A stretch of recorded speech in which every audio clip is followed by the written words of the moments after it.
room with her because I wasn't the person that she thought I was.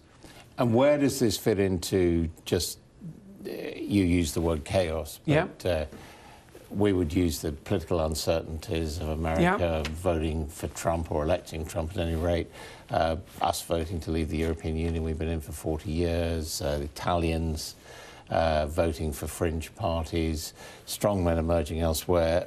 Is that the chaos you're talking about? Brutal men. I wouldn't call them strong. Brutal and strong aren't the same thing, and people shouldn't confuse them.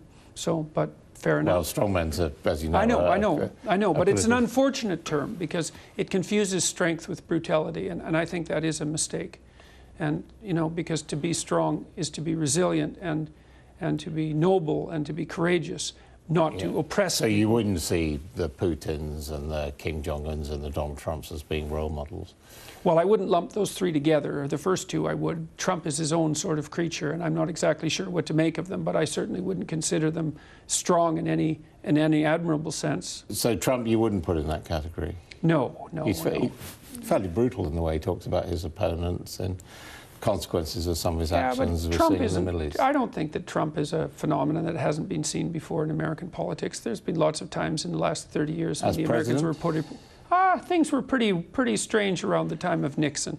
And from 1968 to 1972, the U.S. was more polarized than it is now.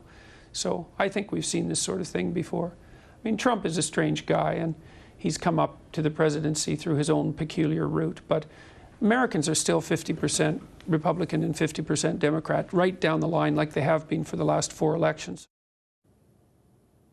Jordan Peterson there. Rotten and reckless, just 2 of the criticisms directed towards the board of Carillion in a damning new